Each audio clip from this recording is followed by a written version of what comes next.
तो आपने ज़ॉम्बी मानहवा तो काफी पढ़ी होगी, जहां मेन कैरेक्टर अपनी सिस्टम या मैजिक यूज करके ज़ॉम्बीज का सामना करता है।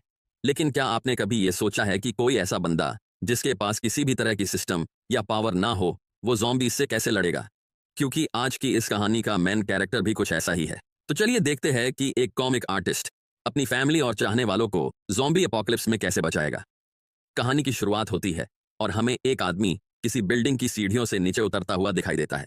लेकिन यहाँ पे कुछ भी नॉर्मल नहीं था, क्योंकि वहां सीढ़ियों में किसी इंसान के कटे हुए बॉडी पार्ट्स पड़े हुए थे और उसके चारों तरफ की दीवारें भी खून से सनी हुई थी। वो थोड़ा और नीचे उतरता है तो उसे उसी इंसान की बॉडी पड़ी हुई मिलती है, जो कि पूरी तरह से सड़ चुकी थी। लेकिन वो उसे इग्नोर करके आगे बढ़ने लगता है। थोड़ी देर बाद जब वो बिल्डिंग के नीचे पहुंचा तो उसे वहां एंट्रेंस पे किसी की परछाई दिखाई दी। लेकिन जैसे ही वो परछाई उसकी तरफ मुड़ती है, उससे पता चलता है कि वो कुछ और नहीं बल्कि एक ज़ॉम्बी है। वो ज़ॉम्बी तुरंत ही इस बंदे पर हमला करने के लिए उसकी तरफ भाग के आने लगा, लेकिन वो ज़ॉम्बी उसे काट पाता उससे पहले ही उसने अपना हाथ बीच में कर दिया। अब यहाँ पर इस बंदे ने अपने हाथ पे मोटी सी किताबें बांध रखी थीं, जिसकी वजह से वो ज़ॉम्बी उसे पूरी तरह से नहीं काट पाता। ये देखकर उस ज़ॉम्बी को और भी ज्यादा गुस्सा आ जाता है और वो उसे और जोर से काटने की कोशिश करने लगता है। लेकिन तभी इस बंदे ने अपने दूसरे हाथ में पकड़े हुए चाकू से उस ज़ॉम्बी के सर पे वार कर दिया। इस अचानक हुए हमले से वो ज़ॉम्बी थोड़ा लड़खड़ा के पीछे हट गया, लेकिन उस बंदे ने बिना कोई वक्त गवाए फिर से उस ज़ॉम्बी की गर्दन पे वार कर दिया। अब ये वार इतना जोरदार था कि उस ज़ॉम्बी का पूरा सर ही उसकी धड़ से अलग हो गया और इस तरह उस बंदे ने अपनी जान बचा ली। इसके बाद जब वो बिल्डिंग से बाहर निकला तो उसे सामने की तरफ लाल गाड़ी खड़ी हुई दिखी। उसने अपनी जेब से एक चाबी निकाली और भाग के उस गाड़ी की तरफ जाने लगा। वो गाड़ी में बैठा ही था कि अचानक से गाड़ी के बाहर एक ज़ॉम्बी आ गया और उसकी तरफ देखने लगा।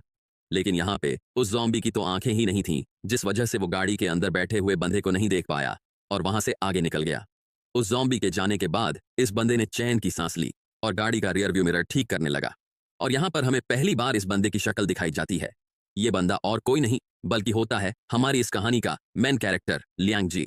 लियांग याद करने लगता है कि गाड़ी कैसे चलाई जाती है, क्योंकि उसे गाड़ी चलाने का ज्यादा एक्सपीरियंस नहीं था। वो उसने ड्राइविंग स्कूल में जो भी सीखा था उसे याद करने लगा और थोड़ी देर बाद गाड़ी स्टार्ट करके वहां से निकल पड़ा। वो थोड़ा आगे बढ़ा ही था कि उसे सामने रास्ते में कुछ ज़ॉम्बीज दिखाई दिए, लेकिन उसने बिना हिचकिचाए उन ज़ॉम्बीज को अपनी गाड़ी से उड़ा दिया और आगे निकलने लगा। लेकिन तभी अचानक अपने सामने का नजारा देखकर वो हैरान रह गया। उसके माथे पे पसीना आने लगा, क्योंकि उसके सामने दूर दूर तक जहां तक नजर जाए वहां तक बस ज़ॉम्बीज ही ज़ॉम्बीज थे। थोड़ी देर सोचने के बाद उसने मन ही मन कुछ डिसीजन लिया और अपने पैर से एक्सीलेटर को पूरा दबा दिया, जिसकी वजह से उसकी गाड़ी पूरी तेजी से उन ज़ॉम्बीज के झुंड की तरफ जाने लगी। लेकिन ज़ॉम्बीज से टकराते ही उसकी गाड़ी के आगे के शीशे टूटने लगे। जैसे जैसे और ज़ॉम्बीज टकराते जा रहे थे, वैसे वैसे उसकी गाड़ी के शीशे और तेजी से टूट रहे थे। और थोड़ी देर बाद आखिरकार उसकी गाड़ी का आगे का शीशा पूरी तरह से टूट गया और एक ज़ॉम्बी तो बिल्कुल उसके मुंह के सामने आ गया। ये सारा शोर शराबा देखकर वहां पे और भी बहुत सारे ज़ॉम्बीज इकट्ठा हो गए, जिसकी वजह से लियांग की गाड़ी पूरी पलट गई। अब हाल ये था कि ज़ॉम्बीज ने पलटी हुई गाड़ी को चारों तरफ से घेर रखा था और एक ज़ॉम्बी बिल्कुल उसके मुंह के सामने उसे काटने की कोशिश कर रहा था। तभी लियांग जो जोर से चिल्लाया कि वो यहां नहीं मर सकता। फिर सीन शिफ्ट होता है और हमें कुछ महीनों पहले की कहानी दिखाई जाती है। शहर का नाम था तियाननान सिटी। अपना एमसी लियांग जे आराम से उठने के बाद ब्रश कर रहा था। तभी उसे पीछे से किसी ने आवाज लगाई। उसने पीछे मुड़ के देखा तो उसकी वाइफ, जिसका की नाम होता है युन, उनकी बेटी केयर को गोद में लिए खड़ी थी। युन ने उससे कहा कि सोसाइटी में नीचे कुछ शोर शराबा हो रहा था और साथ ही बहुत सारे लोग भी इकट्ठा हुए थे और उनमें से कुछ तो वर्दी वाले ऑफिसर्स भी थे। ये सुनकर लियांग उसके साथ बालकनी में जाकर नीचे देखने लगा। नीचे एक औरत माइक लेके खड़ी थी, जो कि वहां की कम्युनिटी डायरेक्टर थी। उसने माइक में बोलना शुरू किया, सभी लोग ध्यान से सुनो। नेशनल सिक्योरिटी कमीशन ने एक ऑर्डर दिया है कि पूरे देश को एक इमरजेंसी पेंडेमिक से बचाने के लिए हर नागरिक को अपने घर में क्वारंटाइन होना पड़ेगा। कोई भी अपने घर से बाहर ना निकले। आपको खाना और दवाइयां और सब कुछ कम्युनिटी के मेंबर्स देते रहेंगे, तो कृपया करके अपनी और अपने परिवार की सुरक्षा के लिए इस क्वारंटाइन में कोऑपरेट करिए और पेंडेमिक के बारे में ज्यादा जानकारी के लिए अपने घर पे टीवी पे न्यूज चैनल्स देखते रहिए और किसी भी तरह की अफवाहों पे ध्यान नहीं दे और उन्हें फैलाने की कोशिश तो बिल्कुल भी ना करें।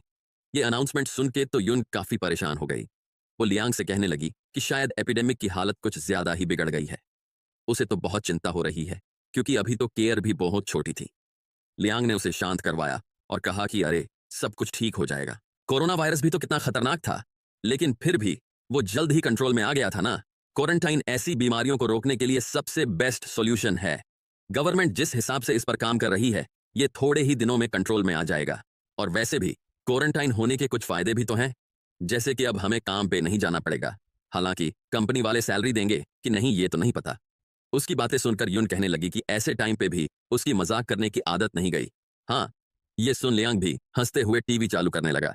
टीवी में न्यूज चल रही थी, जिसमें कि न्यूज एंकर बता रहा था कि अब तक पूरे देश से इस वायरस के 7,000 से भी ज्यादा केसेस सामने आ चुके थे। पिछले ही दिन लगभग 700 नए केसेस सामने आए थे और ये सब रोकने के लिए आज क्वारंटाइन का पहला दिन था। फिर वो न्यूज एंकर अपने साथ बैठे हुए प्रोफेसर से पूछने लगा कि प्रोफेसर जंग, क्या आपको लगता है कि आज से नए केस आने थोड़े कम हो जाएंगे? प्रोफेसर जंग ने कहा कि हाँ बिल्कुल, क्वारंटाइन इस तरह से फैलने वाले वायरस को रोकने का सबसे बेहतरीन तरीका है। न्यूज एंकर ने आगे पूछा, लेकिन आजकल इंटरनेट पे ऐसी अफवाहें उड़ रही हैं कि ये वायरस एक ज़ॉम्बी वायरस है और जिनको भी ये वायरस लग जाता है वो दूसरों को पागलों की तरह काटने लगते हैं और वो जिसको काटेंगे वो भी ज़ॉम्बी बन जाएंगे, बिल्कुल उन ज़ॉम्बी मूवीज की तरह। ये सुनकर प्रोफेसर जांग जोर जोर से हंसने लगे और कहा कि हाँ, उन्होंने भी वो अफवाहें देखी थी, वो सब बस फालतू की बातें हैं। फिर वो थोड़ा सीरियस होकर कहने लगे कि ये वायरस एक दिमागी बीमारी है और जिनको भी ये वायरस हुआ था वो सब अभी अस्पताल में इलाज ले रहे थे। ये जो रिपोर्टर्स 24 घंटे लाइव स्ट्रीम करके दिखा रहे थे वो फेक तो होगी नहीं। इस वायरस से इन्फेक्टेड लोग अभी अस्पताल में जिंदगी और मौत के बीच लड़ रहे थे, ना कि सड़कों पर लोगों को काट रहे थे। जो मूवीज में ज़ॉम्बीज दिखाए जाते हैं वो ना तो कुछ खाते पीते हैं और उन पर गोलियों का भी कोई असर नहीं होता, जो कि नेचर के लॉज के बिल्कुल खिलाफ था। जो लोग भी ऐसी अफवाहें फैला रहे थे उन्होंने कुछ ज्यादा ही मूवीज देख ली थी। वो लोग अपनी इमेजिनरी दुनिया में जी रहे थे और उन्हें साइंस के बारे में कुछ नहीं पता। लेकिन हमारा कानून भी बहुत सख्त है, इन अफवाह फैलाने वाले लोगों को कड़ी से कड़ी सजा दी जाएगी। लियांग ये सब देखकर मजाक में कहने लगा कि इन अफवाह फैलाने वाले लोगों को तो उसकी कंपनी ज्वाइन कर लेनी चाहिए, वो खामखा अपना टैलेंट इंटरनेट पे बर्बाद कर रहे थे। युन ने उसे कहा, लेकिन आजकल पैसे देकर मानहुआ पड़ता ही कौन है, वो बेचारे भूखे मर जाएंगे अगर उन्होंने तुम्हारी कंपनी ज्वाइन की तो।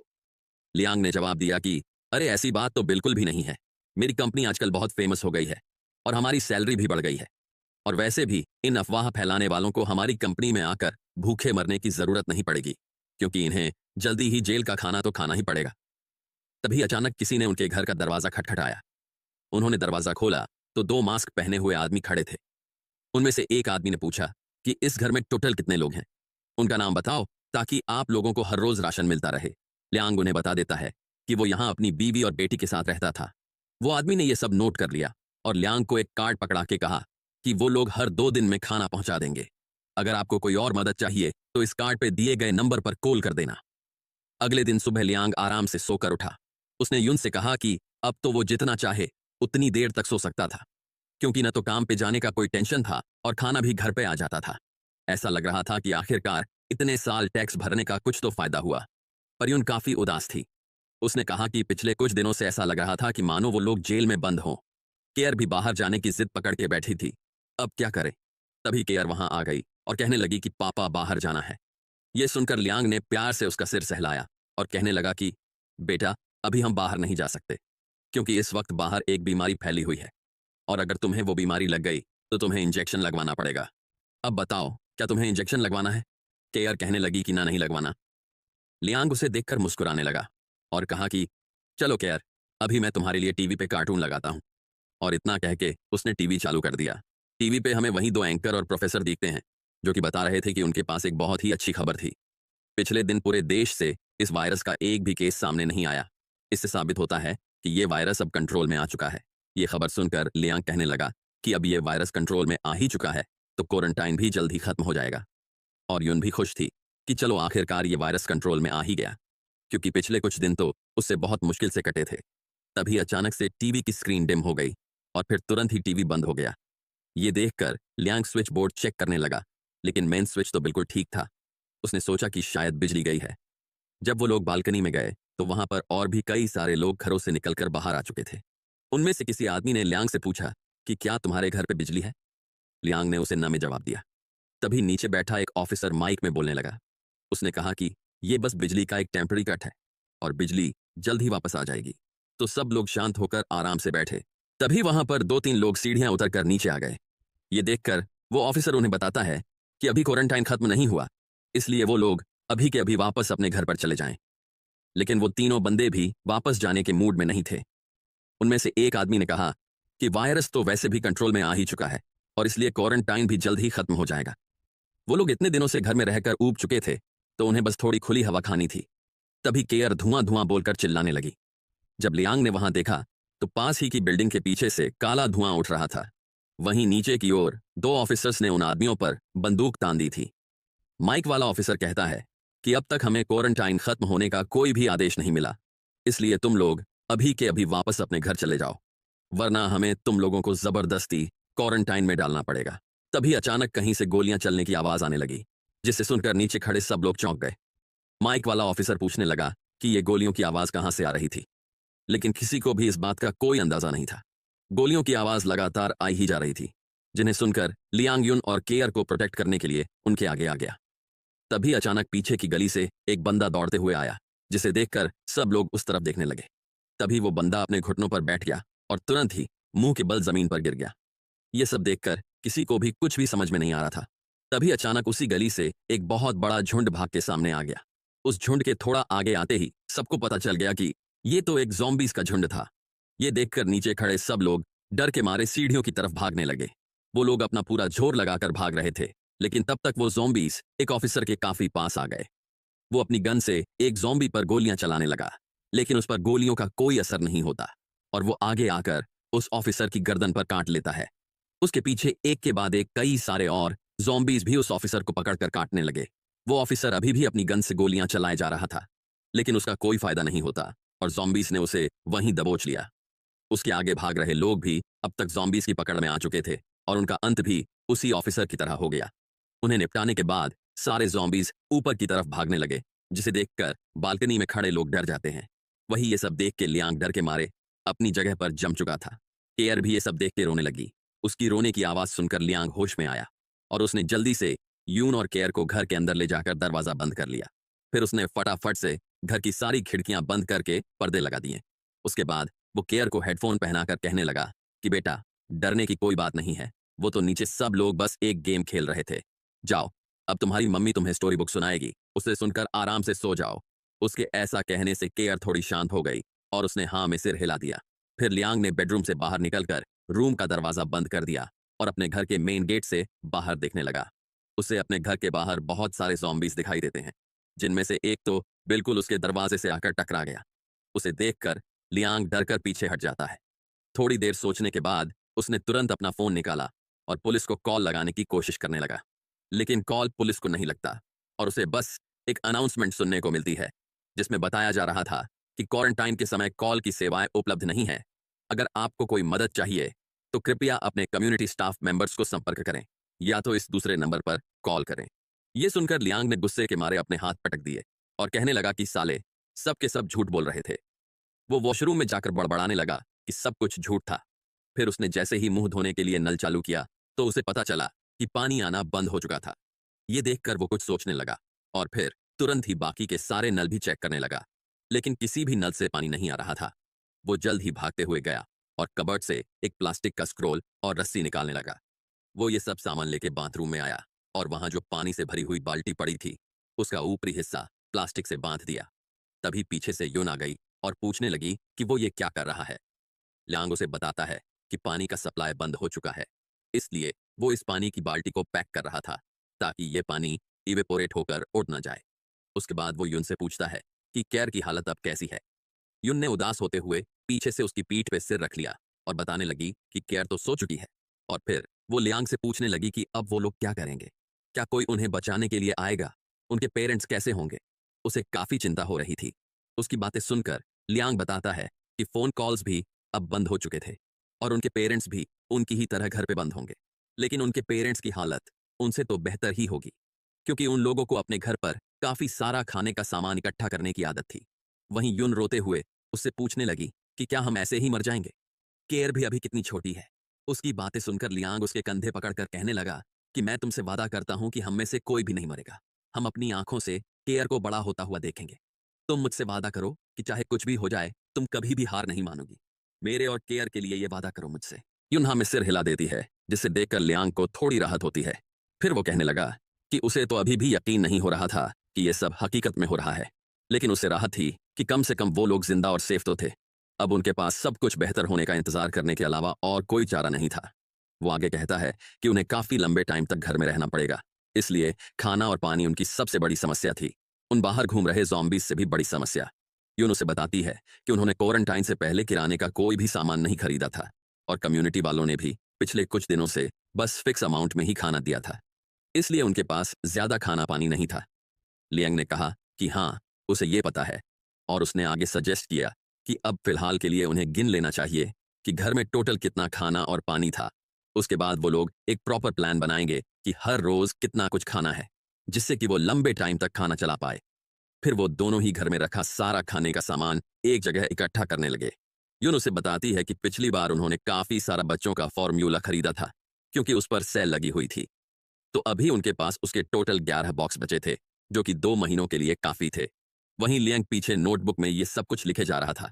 वो आगे बताती है कि उनके पास कुछ चावल, बीन्स एंड कॉर्न्स और कुछ काले चावल भी पड़े थे, जिनसे कि दलिया बनाया जा सकता था।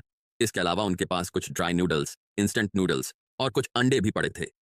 और ऐसे करते हुए वो लोग एक के बाद एक घर में रखा सारा खाने का सामना लिख लेते हैं। उसके बाद लियांग एक टॉवल लेकर उसे फ्रिज के दरवाजे के बीच में लगा देता है। वो यून से कहता है कि फ्रिज का दरवाजा पूरी तरह से बंद मत करना, क्योंकि जब आसपास की हवा फ्रिज के अंदर जाएगी तो उससे पानी बनेगा। उसकी बात सुनकर यून पूछती है कि क्या तुम इस टॉवल की मदद से पानी इकट्ठा करोगे। लियांग ने उसका हाँ में जवाब दिया और कहा कि हमारे पानी के जग में बस 6 लीटर पानी और बाथरूम में आधी बाल्टी नल का पानी बचा है। गैस का सिलेंडर करीब आधा भरा हुआ था। हमें ऐसी चीजें पहले खा लेनी चाहिए जो कि लंबे टाइम तक रखी नहीं जा सकती, जिस खाने को पकाने की जरूरत ना हो और जिसे लंबे टाइम तक रखा जा सके, जैसे कि बिस्किट। उसे हम सबसे मुश्किल हालातों के लिए बचा कर रखेंगे।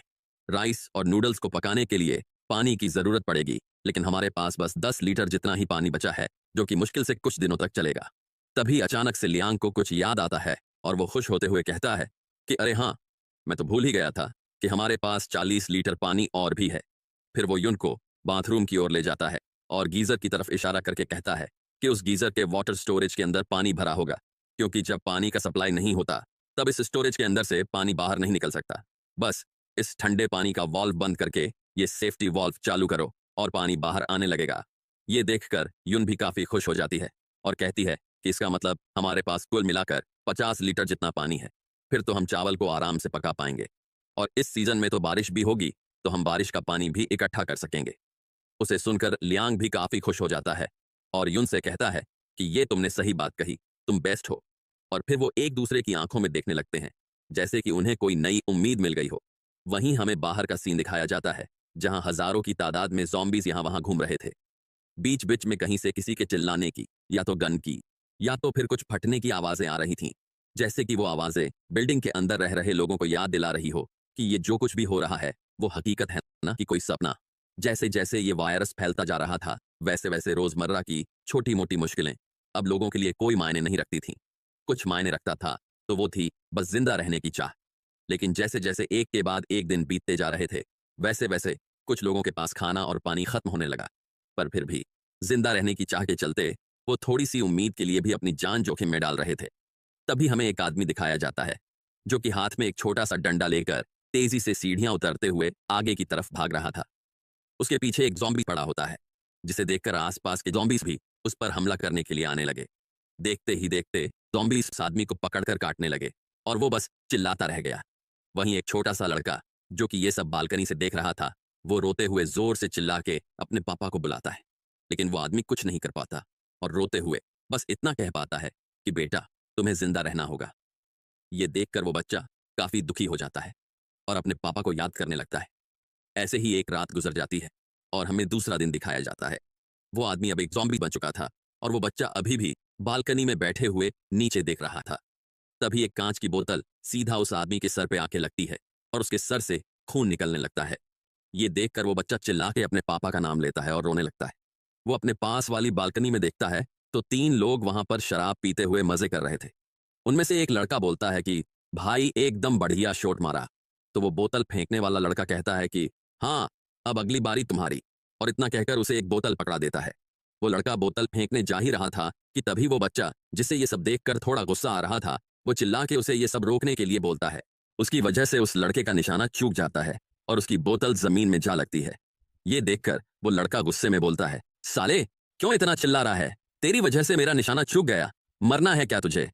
उसकी बात सुन के वो बच्चा डर जाता है और कहने लगता है, आई एम सॉरी, लेकिन प्लीज मेरे पापा को हर्ट मत करो। वो जो बैग वाला आदमी है वो मेरे पापा हैं। ये सुनकर वहां खड़ी लड़की हंसने लगती है और बोलती है, अच्छा, तो वो बदबूदार ज़ॉम्बी इसका बाप है। वो लड़का भी उस बच्चे को कहने लगता है कि तेरा बाप तुझे छोड़ के जा रहा था क्योंकि तू बस एक बोझ है, और अब वो खुद भी एक बदबूदार ज़ॉम्बी बन गया।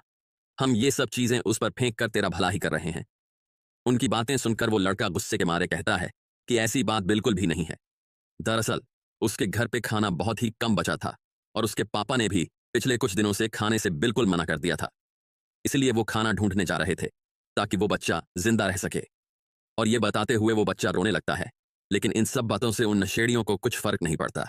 वो हंसते हुए कहने लगते हैं कि तुझे क्या लगता है कि तेरी ये बातें सुन के हमें तुझ पर दया आ जाएगी? अब दया से इस दुनिया में कुछ भी नहीं मिलने वाला, एक चावल का दाना भी नहीं। तो उसे अपनी इस सपनों की दुनिया से बाहर आ जाना चाहिए, क्योंकि उन सबको यहां मरने के लिए छोड़ दिया गया है।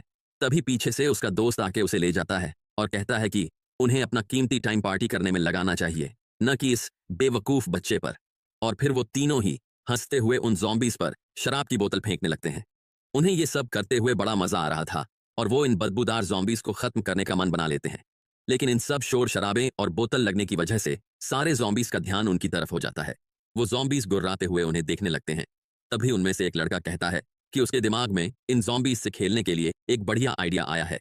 फिर वो घर के अंदर से एक रस्सी लेकर आया और उसका फंदा बनाकर बालकनी से नीचे फेंक दिया। वो फंदा जाके सीधा एक ज़ॉम्बी के गले में पड़ा और ये देखकर वो तीनों हंसते हुए जोर से रस्सी खींचने लगे। उस ज़ॉम्बी को ऐसे अपने पैर छटपटाते हुए देख उन तीनों को बहुत मजा आ रहा था और वो जोर जोर से हंसने लगे। वहीं नीचे खड़े ज़ॉम्बीज ये सब देखकर और ज्यादा हमलावर हो जाते हैं और एक के ऊपर एक चढ़ने लगते हैं। उन्हें ऐसे चढ़ता देखकर वो तीनों भी चौंक गए। देखते ही देखते काफी सारे ज़ॉम्बीज बालकनी पर लगी जालियों पे चढ़ने लगे और ये देख उन तीनों की फट के हाथ में आ गई। ज़ॉम्बीज भी बिना रुके अपना सिर मार मार के उन जालियों को तोड़ने की कोशिश करने लगे। थोड़ी देर बाद आखिरकार वो जाली टूट ही गई और इस तरह उन तीनों का वहीं खात्मा हो जाता है। वहीं लियांग और युन दूर से ये सब देख रहे थे। युन कहती है कि जैसी करनी वैसी भरनी, लेकिन लियांग को कुछ और ही बात का टेंशन हो रहा था। वो कहता है कि ये जालियां उसने जितना सोचा था उतनी मजबूत नहीं है, उसे इन्हें मजबूत करने के लिए कुछ करना होगा। तभी पीछे बैठी केयर पानी मांगने लगी, जिसे सुनकर वो पानी लेने चला गया। लेकिन यहां उसे पता चलता है कि प्योरीफायर में तो पानी था ही नहीं। फिर उसने उसके ऊपर से पानी का जार निकाला और उसके नीचे लगे फिल्टर में से बचा हुआ पानी बोतल में भरने लगा। केयर पानी की बोतल देख के खुश हो गई और पहले अपने मम्मी पापा को पानी पीने के लिए कहने लगी। उसकी बात सुनकर दोनों मुस्कुराने लगे और लियांग ने कहा कि उन लोगों ने बस अभी अभी पानी पिया है, इसलिए अब उनसे और नहीं पिया जाएगा, तो इसे केयर ही पी ले। अपने पापा की बात सुनकर वो भी आराम से पानी पीने लगी, जिसे देखकर वो दोनों मन ही मन खुश हो रहे थे। लेकिन उन दोनों की हालत बिल्कुल भी ठीक नहीं थी। उनका पूरा चेहरा फीका पड़ गया था, ठीक से खाना और पानी ना मिल पाने की वजह से। लियांग केयर से पूछता है कि क्या उसे एंग्री बर्ड्स खेलना है। केयर भी हंसते हुए बताती है कि हाँ, उसे एंग्री बर्ड्स खेलना बहुत पसंद है। फिर वो लोग मोबाइल पर एंग्री बर्ड्स खेलने लगे और लियांग केयर की स्किल्स की तारीफ कर रहा था। तभी केयर उसे बताती है कि फोन की बैटरी तो खत्म होने वाली है। ये सुनकर लियांग एक मोटर से बनाई हुई मशीन लेकर आता है और कहता है कि चिंता करने की कोई बात नहीं है, क्योंकि मोबाइल अभी चार्ज हो जाएगा। इतना कह के वो अपने हाथों से मोटर घुमाते हुए पावर बैंक को चार्ज करने लगा और पावर बैंक चार्ज होते ही वो उसे मोबाइल भी चार्ज करने लगता है। केयर भी यह देखकर बहुत खुश हो जाती है और थोड़ी देर और गेम खेलने के बाद वह आराम से सो जाती है। उसके सोने के बाद युन लियांग से कहती है कि उसे थोड़ा पानी पी लेना चाहिए, क्योंकि अगर लियांग को कुछ हो गया तो युन और केयर। लेकिन लियांग उसकी बात बीच में ही काटते हुए बोलता है कि तुमने भी काफी टाइम से पानी नहीं पिया, तो चलो साथ में ही थोड़ा पानी पी लेते हैं। युन मुस्कुराते हुए बताती है कि उसे बिल्कुल भी प्यास नहीं है और वैसे भी लियांग उससे ज्यादा इंपॉर्टेंट है, इसलिए उसे ही पानी पी लेना चाहिए। लियांग कहता है कि वैसे तो वो भी युन से ज्यादा स्ट्रांग है, इसलिए उसे भी पानी की कोई जरूरत नहीं है। उसकी बात सुनकर युन आखिरकार मान ही जाती है और पानी पीने के लिए तैयार हो जाती है। फिर वो दोनों ही हंसते हुए चीयर्स करके पानी पीने लगे। पानी पीने के बाद युन हंसते हुए बताने लगी कि उनकी अभी की सिचुएशन देखकर उसे एक मूवी याद आ गई जो उसने बचपन में देखी थी। कितनी अजीब बात थी कि जिस पानी को वो बिना कुछ सोचे वेस्ट कर देते थे, वही आज इतना कीमती बन चुका था। यह सब एक बुरे सपने जैसा था। काश यह बुरा सपना जल्द ही खत्म हो जाए। और सब कुछ पहले की तरह नॉर्मल हो जाए। और फनी बात तो यह थी कि वो यह सोचकर खुद को पिंच भी करती रहती थी इस सपने से जागने के लिए। यून की ऐसी हालत देखकर लियांग थोड़ा दुखी हो जाता है। तभी यून अपना सिर उठाकर कहती है कि अरे वो तो बस उसके साथ मजाक कर रही थी, ये तो बस उस मूवी की लाइनें बोल रही थी। और पूछती है कि कैसी थी उसकी एक्टिंग। लियांग भी मुस्कुराते हुए कहने लगा कि बहुत अच्छी एक्टिंग थी। उसने सोचा नहीं था कि यून के पास ऐसा भी कोई टैलेंट होगा। और फिर वो दोनों ही हंसने लगे। तभी अचानक उन्हें कुछ गिरने की आवाज आई, जिसे सुनकर वो दोनों ही चौंक गए। लियांग ने खिड़की का पर्दा हटाकर देखा तो उसे बालकनी में एक कागज का टुकड़ा दिखाई देता है। वो उसे उठाकर पढ़ने लगा। उसमें लिखा था कि मेरे बच्चे को बुखार आया है, तो क्या तुम्हारे पास कोई मेडिसिन है। दरअसल यह कागज भेजने वाला उसके सामने वाले घर से था। वो अपनी बालकनी से हाथ हिलाकर उसे बुला रहा था। लियांग भी हाथ के इशारे से उसे हाँ में जवाब देता है और मेडिसिन लेने के लिए अंदर चला जाता है। यून उसे पूछती है लेकिन वो मेडिसिन पहुंचाएगा कैसे। लियांग कहता है कि मेडिसिन फेंकना बहुत ही रिस्की होगा। फिर वो एक रस्सी और लकड़ी का ब्लॉक निकालकर बताता है कि वो इस लकड़ी को रस्सी के साथ बांध देगा। वो रस्सी लेकर बाहर जाता है और सामने की बालकनी में खड़े आदमी से कहता है कि चलो पहले इस रस्सी को कनेक्ट करते हैं। वो आदमी भी तैयार हो जाता है। फिर लियांग रस्सी से बंधा हुआ लकड़ी का ब्लॉक सामने की तरफ फेंकता है और वो आदमी भी अपना हाथ बाहर निकालकर उसे पकड़ लेता है। इस तरह उन दोनों ने रस्सी कनेक्ट कर ली। उसके बाद लियांग मेडिसिन को रस्सी के साथ बांधकर सामने की तरफ पहुंचाने लगा। नीचे खड़े ज़ॉम्बीज़ को इस बात का कोई अंदाजा नहीं था और ऐसे ही मेडिसिन उस आदमी तक पहुंच गई। उसे लेने के बाद वो आदमी हाथ में एक पानी की बोतल पकड़कर दिखाता है और थोड़ी ही देर में वो बोतल रस्सी से लियांग तक पहुंच गई। उसके साथ एक चिट्ठी बंधी होती है जिसमें लिखा था कि ये तुम्हें हुई परेशानी के लिए। जैसे जैसे टाइम बीतता गया लोग इसी तरीके से सामान एक्सचेंज करना शुरू करने लगे, लेकिन पीने और खाने की सभी के पास कमी थी और हर कोई मुश्किल हालातों से गुजर रहा था। लियांग भी परेशान था। वो सोच रहा था कि पानी कहाँ से लाया जाए। अगर ऐसा ही चलता रहा तो वो सब प्यास से मर जाएंगे। उसे जल्द ही कुछ करना होगा। तभी उसका ध्यान बालकनी में पड़े एयर कंडीशनर्स के कंडेंसर यूनिट पर जाता है। वो सोचता है कि एयर कंडीशनर से कंडेंसेट पानी मिल सकता है। वो इसके कंप्रेसर के अंदर लगी मोटर को हाथ से घुमा सकता है जिससे कि ये एक कूलर बन जाएगा और उन्हें कंडेंसेट पानी मिलेगा। और ये सोच के वो कंडेंसर यूनिट खोलना शुरू कर देता है। उसे खोलने के बाद वो कंप्रेसर को देखने लगता है, लेकिन वो शील्ड होता है जिसे देखकर वो काफी डिसअपॉइंट हो गया और लंबी सांसें भरने लगा।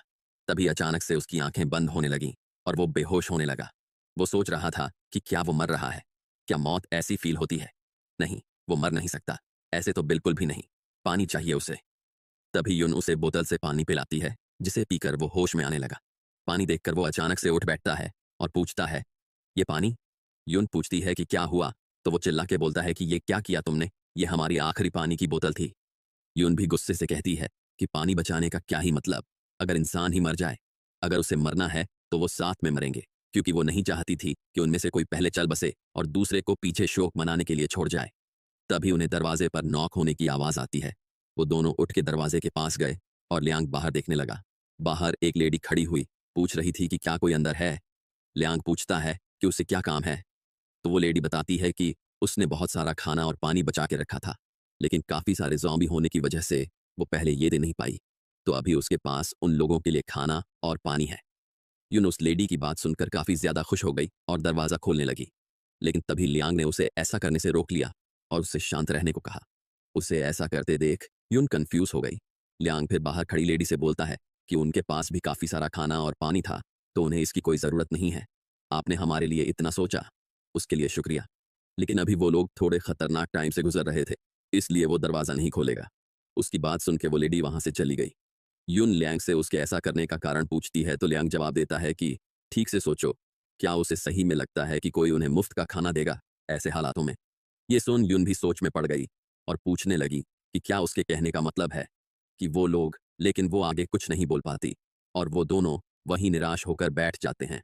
तभी उन्हें किसी की जोर से चिल्लाने की आवाज आती है, जो कि मदद मांग रहा था और मर्डर कह के चिल्ला रहा था, लेकिन उन दोनों के पास बैठे रहने के अलावा और कोई ऑप्शन नहीं था।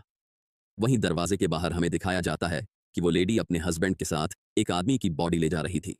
वो उस बॉडी को लेकर उनके सामने वाले घर में जाने लगे और फिर वो लेडी दरवाजा बंद करने ही वाली थी कि वो रुक गई और बाहर निकलकर लियांग के घर की तरफ आने लगी। वो उनके दरवाजे के सामने चाकू लेकर गुस्से से कहने लगी कि खुद को ज्यादा स्मार्ट मत समझना, वो जल्द ही उन्हें भी खा जाएगी। और इतना कह के वो वापस चली गई। लियांग यून से कहता है कि उसे इग्नोर करो, वो बस ब्लफ कर रही है। वो अपनी ऐसी घटिया हरकतों से और लोगों को फंसाने की कोशिश करेगी। और फिर वो दोनों वहीं बैठकर अभी जो कुछ भी हुआ उस बारे में सोचने लगे। अगले दिन लियांग केयर को जो भी थोड़ा बहुत पानी बचा था वो दे देता है और वो उसे पीने लगी। उसे ठीक देखकर लियांग और युन दोनों ही खुश थे, लेकिन बोतल में ज्यादा पानी नहीं था तो केयर और पानी मांगती है। लियांग उसे समझाते हुए कहता है कि उसे थोड़ा और सहन करना होगा, क्योंकि उनके घर का पानी का सप्लाई कट हो चुका था और अभी ज्यादा पानी नहीं बचा था। जब पानी आ जाएगा तब वो जितना मर्जी पी सकती है। केयर भी मुस्कुराते हुए मान जाती है और कहती है कि वो प्यास सह लेगी। उसकी ये बात सुन युन बहुत ही बुरा फील कर रही थी। तभी उन्हें जोर जोर से कुछ टूटने की आवाज आने लगी। उन्होंने किचन में जाकर देखा तो कोई दूसरी तरफ से उनकी दीवार तोड़ने की कोशिश कर रहा था। ये देखकर लियांग काफी परेशान हो गया। उसे पक्का यकीन था कि ये वही लेडी है। वो अभी भी अपनी घटिया हरकतों से बाज नहीं आई और अब वो दीवार तोड़कर उनके घर में घुसना चाहती थी। लियांग युन से केयर को लेकर बेडरूम में जाने को और दरवाजा अंदर से बंद कर लेने को बोलने लगा। उसने कहा कि चाहे कुछ भी हो जाए लेकिन वो बाहर ना आए। युन उसकी लड़ने में मदद करना चाहती थी, लेकिन लियांग उसे मना कर देता है और बताता है कि उसके वहां होने से वो बस डिस्टर्ब हो जाएगा और वैसे भी वो केयर को कुछ ऐसा नहीं देखने दे सकता जिससे उसे सदमा लगे। यून उसे कहती है कि वो उसकी परमिशन के बिना नहीं मर सकता और फिर वो केयर को लेकर बेडरूम में चली जाती है। वहीं लियांग कुछ सोचता है और फिर वो कुछ सामान इकट्ठा करने लग गया। उसने एक किताब अपनी टी शर्ट के अंदर डाल दी और अपने हाथ पर भी टेप की मदद से किताब बांध ली। इसके साथ ही उसने अपनी पीठ पीछे एक चाकू और अपने पैरों में एक कटर भी छिपा लिया। फिर वो गैस का सिलेंडर भी निकालने लगा, लेकिन तभी किचन की दीवार टूट गई। लियांग वहीं खड़ा था और फिर कुछ सोचने के बाद उसने लाइटर लेकर सिलेंडर से लीक होती हुई गैस को जला दिया और वो सिलेंडर उठाकर उस आग को सीधा दीवार के छेद में डालने लगा। वो चिल्ला के कहता है कि आ जाओ कमीनो। तभी एक लकड़ी से बंधा चाकू सीधा आकर उसकी छाती पर लग गया और वो आदमी दीवार से निकलकर हंसने लगा। लेकिन लियांग उन किताबों की वजह से बच गया था। वो आदमी भी ये देखकर चिढ़ गया और कहने लगा कि अच्छा, तो तुम्हें शो ऑफ करने का शौक है। वहीं लियांग सोचता है कि उससे पहले अटैक करना होगा, लेकिन वो काफी स्लो होता है और वो आदमी उस पर फिर से हमला कर देता है। तभी लियांग ने उस आदमी का चाकू पकड़ लिया और अपनी पीठ से चाकू निकालकर उस आदमी पर हमला कर दिया। लेकिन वो आदमी उसका हाथ पकड़ लेता है। वो आदमी कहता है कि पहले तो वो उसे नहीं मारने वाला था, लेकिन अभी भी उसे एक मौका दे रहा है। लियांग उसे बकवास बंद करने को बोलता है, जिसे सुन वो आदमी गुस्सा हो गया। तभी लियांग ने अपना सर उस आदमी के मुंह पर दे मारा और अपने पैरों से लात मार के उसे नीचे गिरा दिया। लेकिन वो बंदा अभी भी लियांग का हाथ पकड़ के उसे रोके हुए था। ये देखकर वो और जोर से कोशिश करने लगा। तभी पीछे से वो लेडी आ गई और बोलने लगी कि इस ताजा शिकार को तो मैं आज ही खाऊंगी।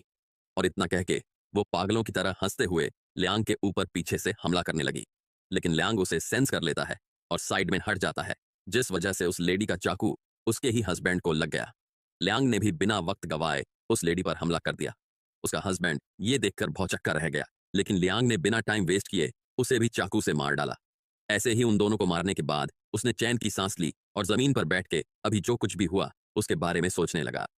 थोड़ी देर बाद वो दीवार में बने छेद से पास वाले घर में जाने लगा। वो उस घर में किचन और हॉल हर जगह चेक करने लगा। ऐसे ही जब उसने एक दरवाजा खोला तो वो चौंक गया, क्योंकि उसे वहां लोगों की बॉडी पड़ी हुई दिखती है। ये देखकर उसने अपने मुंह पे हाथ रख लिया। तभी उसकी नजर पास ही में रखे कबर्ड पर पड़ती है।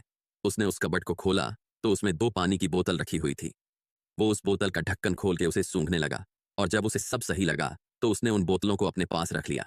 उसके बाद जब वो वापस जा रहा था तो उसे टेबल पर गाड़ी की चाबी दिखाई दी, जिसे उसने ले लिया। फिर वो वापस से अपने घर में जाकर यून को बेडरूम से बाहर आने को बोलता है, क्योंकि अब सब सेफ था। उसकी आवाज सुनकर यून खुशी से केयर को लेकर बाहर आ गई और लियांग से पूछने लगी कि क्या उसे कहीं चोट लगी है। उसने जवाब दिया कि वो बिल्कुल ठीक है।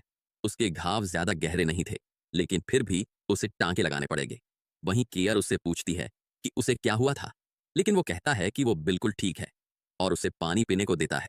उसके बाद युन लियांग को टांके लगाकर पट्टी कर देती है, लेकिन उसे काफी दर्द हो रहा था। वो उन दोनों से कहता है कि वो थोड़ा थका हुआ था तो उसे थोड़ी नींद चाहिए। उसकी ऐसी हालत देखकर युन और केयर दोनों ही परेशान हो गए और युन वहीं उसके पास ही सो गई। जब थोड़ी देर बाद उसकी आंख खुली तो उसे लियांग बेड पर नहीं दिखता। उसने बाहर जाकर देखा तो वो और केयर बालकनी के पास खड़े थे। उसने लियांग से पूछा कि वो यहाँ क्या कर रहा था। वो बताने लगा कि उसे पड़ोसी के घर से कुछ बैटरी मिली थी। अगर सब कुछ ठीक रहा तो वो इस कंप्रेसर को चालू कर पाएगा और वो लोग कंडेंसेट पानी बना पाएंगे। वो तीनों ही बेचैनी से कंडेंसर को देखने लगे। थोड़ी देर तक तो कुछ नहीं होता, लेकिन फिर पाइप में से थोड़ा थोड़ा पानी आने लगा। ये देखकर तीनों बहुत ही खुश हो गए और लियांग ने कहा कि आखिरकार उसे पानी मिल ही गया। कुछ टाइम बाद लियांग बैठे बैठे चाबी को देख रहा था और उसके मन में काफी कुछ चल रहा था। युन उसे ऐसे देखकर पूछने लगी कि वो क्या देख रहा है, क्या उसे सोना नहीं है। लियांग ने उसे पूछा कि क्या उसे याद है कि उनके पड़ोसी के पास एक छोटी गाड़ी है। उसे उनके घर से उसी गाड़ी की चाबी मिली थी। वो गाड़ी सीढ़ियों से 5 या 6 मीटर दूर थी। वो यहाँ खिड़की से भी दिख रही है। उसने उन पड़ोसी को क्वारंटाइन से एक दिन पहले गाड़ी चलाते हुए देखा था, तो उसे यकीन था कि वो अभी भी चालू तो होगी। उसकी बात सुनकर यून रोने लगी और उसका हाथ पकड़कर कहने लगी कि नहीं लियांग, तुमने मुझसे वादा किया था कि तुम ऐसा कुछ नहीं करोगे। क्या तुम भूल गए उस लड़के को कितनी तकलीफ हुई थी जब उसने अपने पापा को ज़ॉम्बी बनते हुए देखा था? क्या तुम मुझे और केयर को भी वैसे ही हालत में देखना चाहते हो? उसे ऐसे देख लियांग सोच में पड़ जाता है और कहता है कि उनके पास अब ज्यादा खाना नहीं बचा था और पानी भी बस 3 दिन चल सके उतना ही बचा था। भूख से मरना ज़ॉम्बी बनने से तो अच्छा ही था, लेकिन वो ये नहीं देख सकता। वो बिना कुछ किए यून और केयर को धीरे धीरे मरते हुए नहीं देख सकता। उसे कोशिश करनी ही होगी, भले ही उम्मीद कम हो, वरना वो खुद को कभी माफ नहीं कर पाएगा। और वैसे भी अब नीचे काफी कम ज़ॉम्बीज थे। अगर किस्मत अच्छी रही तो गाड़ी तक उसे कोई भी ज़ॉम्बी नहीं मिलेगा, और अगर ज़ॉम्बी मिल भी गए तो वो गाड़ी तक थोड़ी बहुत तैयारी, जैसे कि मोटे विंटर क्लोथ्स और कुछ प्रोटेक्टिव गियर पहन के पहुंच सकता है। यून पूछती है, लेकिन उसके बाद क्या? तुम्हारे पास तो ड्राइविंग लाइसेंस भी नहीं है। लियांग कहता है कि हाँ तो क्या हुआ, किस बात का टेंशन? ट्रैफिक पुलिस तो होगी नहीं रोड पर, और वैसे भी उसने सेकंड ड्राइविंग टेस्ट पास कर ही लिया था और उसे काफी हद तक गाड़ी चलाना भी आता था। वो गाड़ी से पास ही के सुपरमार्केट जाएगा, क्योंकि क्वारंटाइन अचानक से हुआ था, तो सुपरमार्केट में अभी भी काफी सारा खाना पानी होना चाहिए। वो उन्हें लेकर वापस आ जाएगा। यून भी उसका प्लान सुनकर सोच में पड़ गई और फिर रोते हुए उसने लियांग को इजाजत दे ही दी। ऐसे ही रात बीत गई और दूसरा दिन निकल आया। लियांग स्वेटर, मफलर, ग्लव्स और हेलमेट पहन के रेडी हो रहा था। उसने अपने हाथ पर किताबें भी बांधी हुई थीं। तीनों ने ही रोते हुए एक दूसरे को गले लगाया और फिर लियांग निकल पड़ा। कैर पीछे से उसे जल्दी वापस आने को कहती है। लियांग चाकू लेकर तेजी से सीढ़ियां उतरने लगा। उसके बाद सीन शिफ्ट होता है और हमें वही सीन दिखाया जाता है जहां से इस कहानी की शुरुआत हुई थी। लियांग की गाड़ी पलटी हुई थी, जिसे चारों तरफ से ज़ॉम्बीज ने घेर लिया था। तभी गाड़ी की टंकी में से पेट्रोल लीक होने लगा और देखते ही देखते उसमें आग लग गई। लियांग भी अंदर से आग को देख रहा था। थोड़ी देर में आग और बढ़ गई, जिसे देखकर ज़ॉम्बीज गाड़ी से दूर भागने लगे। ये मौका पाकर लियांग जलते हुए कपड़ों के साथ ही गाड़ी से बाहर निकल आया और ज़ॉम्बीज के बीच से भागकर जाने लगा। वो तेजी से पास ही लगे टावर की तरफ भागा और उसके ऊपर चढ़ने लगा। उसे ऐसा करते देख ज़ॉम्बीज भी उसके पीछे चढ़ने लगते हैं। लियांग ने अपना जलता हुआ स्वेटर नीचे फेंक दिया और आगे जाकर केबल्स पर चलने लगा। कुछ ज़ॉम्बीज भी उसकी देखा देखी कर केबल्स पर उसके पीछे आने लगे। तभी लियांग ने थोड़ा उछल के केबल्स को अपने पैरों से जोर से हिला दिया, जिस वजह से कुछ ज़ॉम्बीज नीचे गिर गए। वो दूसरे टावर पर पहुंचते ही अपने चाकू की मदद से केबल को काटने लगा। केबल कटते ही सारे ज़ॉम्बीज नीचे गिर गए। उसके बाद उसने केबल की मदद से आगे जाना जारी रखा। तभी उसकी नजर नीचे खड़ी पुलिस कार पर पड़ी, जिसका कि दरवाजा खुला हुआ था। वो उसे देख कुछ सोचता है और फिर बैलेंस बनाते हुए केबल पर चलने लगता है। जब वो गाड़ी के पास पहुंचा तो उसने झुककर दूसरा केबल पकड़ लिया और अपने हाथों के बल लटकने लगा। फिर वो जंप मार के सीधा गाड़ी पर कूद जाता है। लियांग बिना कोई वक्त गवाए सीधा गाड़ी में घुस गया, क्योंकि पीछे से ज़ॉम्बीज उसी की तरफ आ रहे थे। उसने फटाफट से गाड़ी स्टार्ट की और गियर लगा के गाड़ी दौड़ा दी। ज़ॉम्बीज पूरी कोशिश करते हैं, लेकिन वो गाड़ी को नहीं पकड़ पाते। लियांग तेजी से गाड़ी चला रहा था, लेकिन तभी अचानक उसकी नजर रियर व्यू मिरर पे पड़ी। वो देख के उसके पसीने छूट गए, क्योंकि उसके पीछे की सीट में एक पुलिस वाला ज़ॉम्बी बना बैठा था। वो ज़ॉम्बी बिल्कुल उसके मुंह की तरफ काटने आ रहा था, लेकिन तभी लियांग ने जोर से ब्रेक लगा दी। उसके अचानक ब्रेक लगाने से वो ज़ॉम्बी उड़ता हुआ गाड़ी का शीशा तोड़ के बाहर जा गिरा। फिर उसने वापस से गाड़ी चलाना शुरू किया, लेकिन उसकी गाड़ी के आगे बहुत सारे ज़ॉम्बीज खड़े थे। वो बिना गाड़ी रोके उन्हें टक्कर मारता हुआ आगे बढ़ने लगा, लेकिन तभी एक ज़ॉम्बी उसकी गाड़ी पे चढ़ गया। लियांग ने पास वाली सीट पे देखा तो वहां पर कटे हुए हाथ में गन पड़ी थी। उसने हाथ को गन से अलग किया और उसे उस ज़ॉम्बी के मुंह पे दे मारा। वो ज़ॉम्बी उस हाथ को पकड़कर खाने लगा, लेकिन तभी उसके सर में गोली आ लगी। लियांग गन से उस पर फायर कर रहा होता है। वो एक के बाद एक जो भी ज़ॉम्बी पास आए उसे गोली मारने लगा। तभी एक ज़ॉम्बी उसके बहुत ही करीब आ गया, जिसे देखकर उसने तेजी से गाड़ी मोड़ ली। इस वजह से उस ज़ॉम्बी का हाथ कट गया। उसकी गाड़ी कई सारे ज़ॉम्बी से टकराते हुए सीधा पास ही में लगी रेलिंग की तरफ जाने लगी। उसके टकराते ही वो रेलिंग टूट गई और गाड़ी सीधा पानी में गिरने लगी। उसके पीछे पीछे कुछ ज़ॉम्बीज भी कूद पड़े। नीचे एक कनाल बह रही थी, जिस वजह से गाड़ी में पानी भरने लगता है। जब लियांग ने बाहर देखा तो ज़ॉम्बीज डूब रहे थे। उसने नोटिस किया कि ज़ॉम्बीज से तैरा नहीं जा रहा था और वो बस डूब रहे थे। ये देखकर वो गाड़ी से बाहर निकला और तैरते हुए सतह पर आ गया। फिर वो तैर के कनाल में आगे बढ़ने लगा। तभी उसे साइड में एक बड़ी सी पाइप दिखती है। वो जाकर उस पाइप में घुस गया। लेकिन अभी जो कुछ भी हुआ उसकी वजह से उससे काफी इंजरी हो गई थी और वो बेहोश हो गया। ऐसे ही दिन बीत जाता है और रात हो गई। लियांग अभी भी बेहोश पड़ा था। उसके ऊपर कीड़े घूम रहे थे। वो सपना देख रहा होता है जहां बहुत सारे ज़ॉम्बीज केयर पर हमला कर रहे थे। ये देखकर लियांग केयर का नाम पुकारते हुए चौंक कर उठ गया। उसे अपने आगे अंधेरी टनल दिखती है। उसने उसमें आगे बढ़ना चालू कर दिया। इस पाइप में बहुत कचरा जमा हुआ था। लियांग अपने हाथों से उस कचरे को हटाता है और पाइप के आखिरी छोर तक पहुंच जाता है। वहां उसे सीढ़ियां दिखती हैं जिन्हें पकड़ के वो ऊपर चढ़ने लगा। तभी एक सीढ़ी टूट गई और उसका पैर फिसल गया। वो उस टूटी हुई सीढ़ी को देखता है और फिर कुछ सोचकर उसे उठा लेता है। जब उसने ढक्कन खोल के नाली से बाहर झांका तो उसे कुछ ज़ॉम्बीज दिखाई दिए। उन्हें देखकर वो वापस अंदर चला गया। दूसरी किसी गली में एक ज़ॉम्बी पीछे मुड़ के देखता है लेकिन उसे कुछ नहीं दिखता, इसलिए वो वहां से आगे चला जाता है। तभी पीछे से ढक्कन खोल के लियांग ऊपर आ गया। उसने पास ही के दरवाजे पर लगे ताले को देखा और उस टूटी हुई सीढ़ी के सलिए से वो ताला तोड़ने लगा। लेकिन वो ताला काफी मजबूत था जिस वजह से सलिया भी मुड़ जाता है। इतनी मेहनत करके लियांग थकान के मारे हांफने लगा। फिर वो वापस से उस ताले को तोड़ने की कोशिश करने लगा और उसके काफी जोर लगाने के बाद आखिरकार वो ताला टूट ही गया। उसके बाद लियांग दरवाजा खोलकर अंदर जाने लगा। अंदर उसे एक लंबा सा गलियारा दिखा। वही कोने में कुछ लकड़ियां और बॉक्स भी पड़े थे।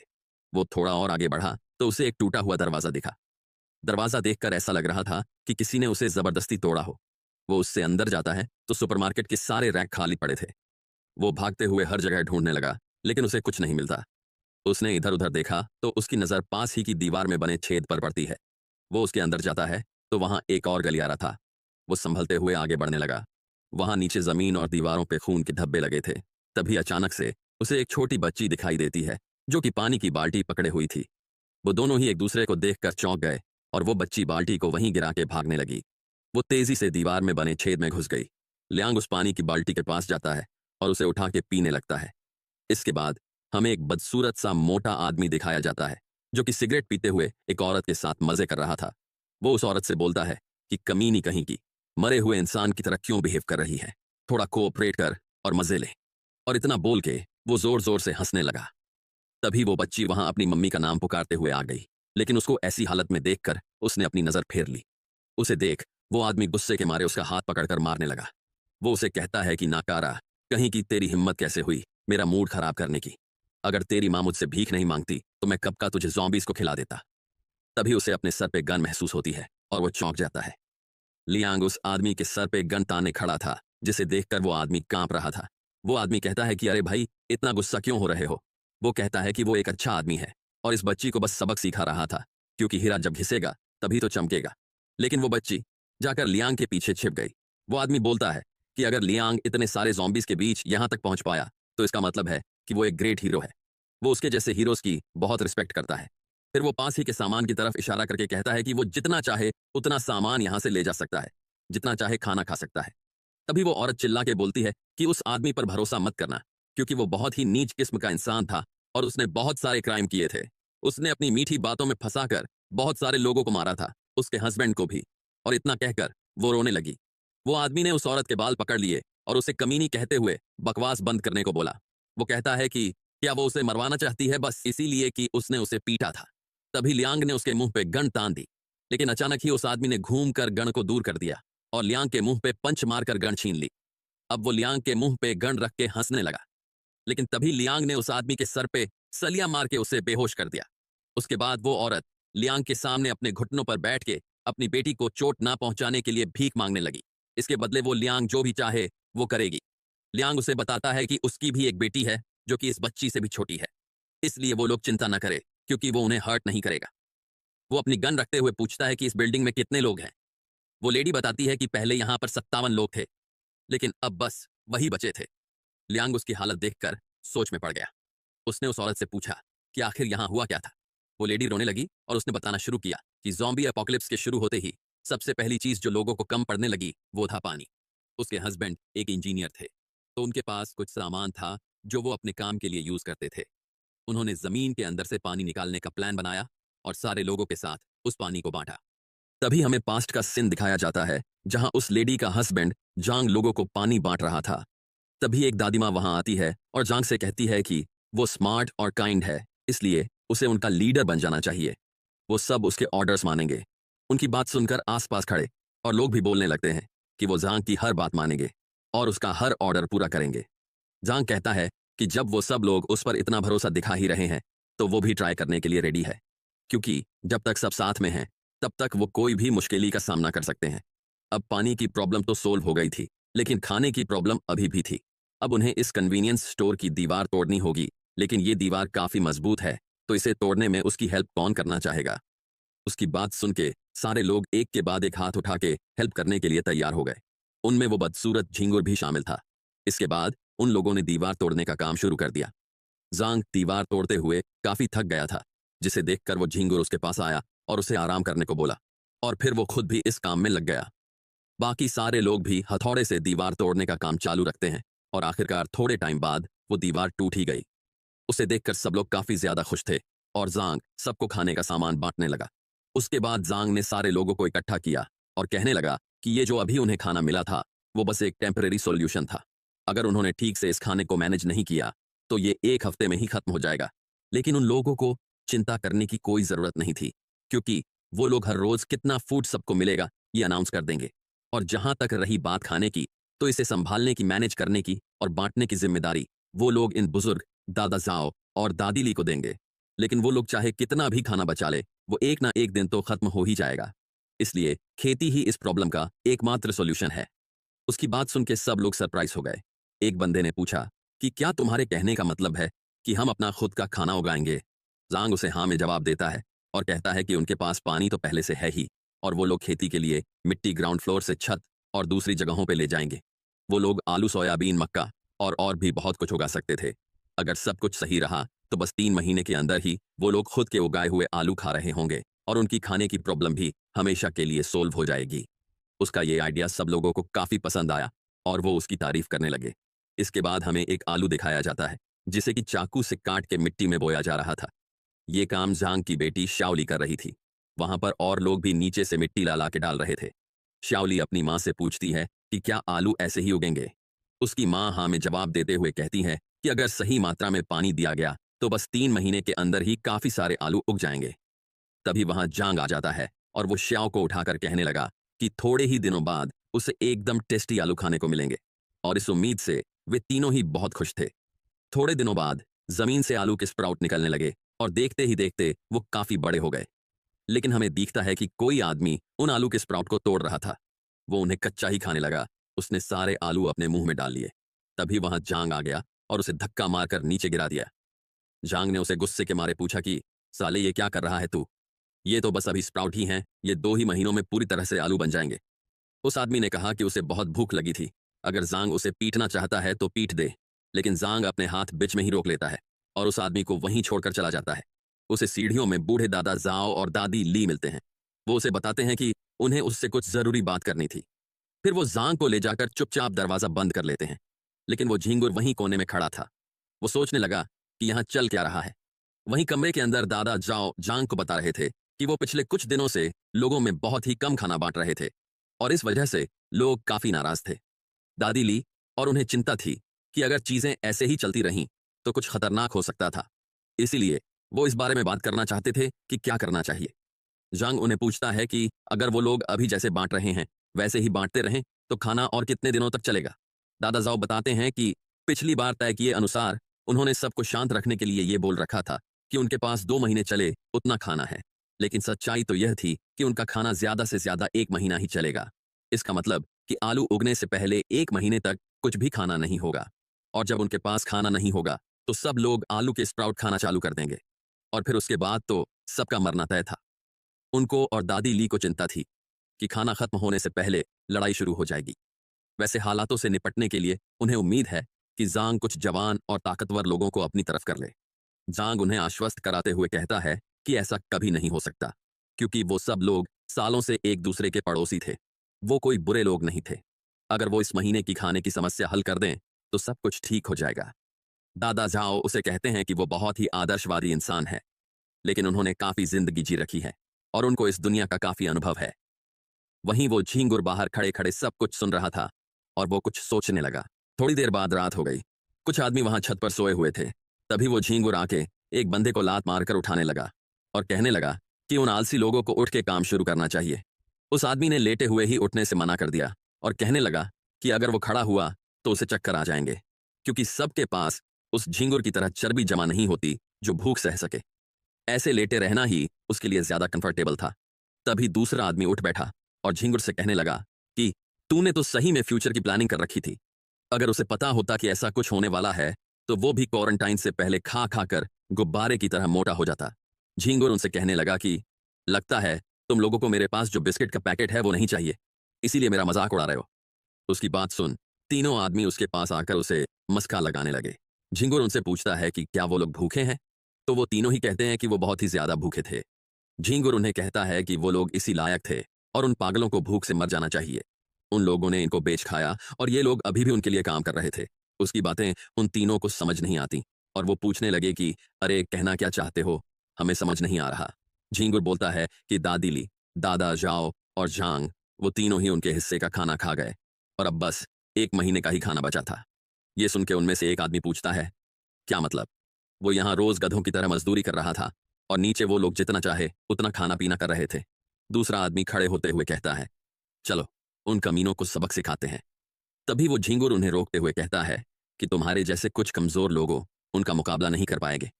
उन्हें थोड़े और लोगों को इकट्ठा करने होंगे और फिर जाकर खाने का रिजर्व चेक करना होगा।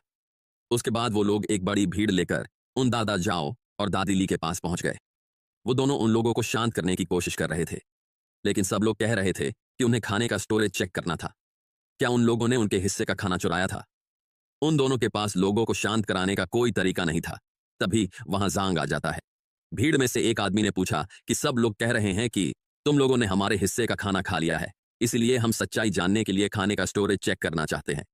जांग कहता है कि वो समझ सकता है कि वो लोग ऐसा क्यों कर रहे थे, लेकिन सबसे पहली बात ये कि उसने या तो दादा जाओ या दादी ली किसी ने भी एक्स्ट्रा खाना नहीं लिया था।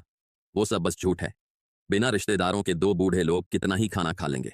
और जहां तक रही बात उसकी, तो जो लोग उसे जानते हैं वो उसके बिना समझाए ही समझ जाएंगे। भीड़ में से एक आदमी कहता है कि हाँ, जांग कई बार भूख की वजह से बेहोश हो जाता था, उन्होंने वो देखा था।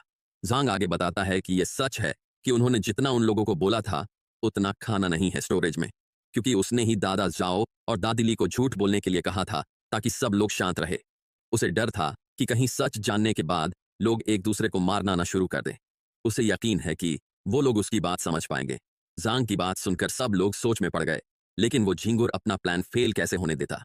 वो आगे आकर चिल्ला के कहता है कि जांग उन्हें इस तरह कुछ बातों से बहला नहीं सकता। किसको यकीन होगा उसकी बातों पे? क्या वो उन्हें बच्चा समझता है? सारा खाना उनके हवाले कर दो, अब से तुम उसकी देखभाल नहीं करोगे।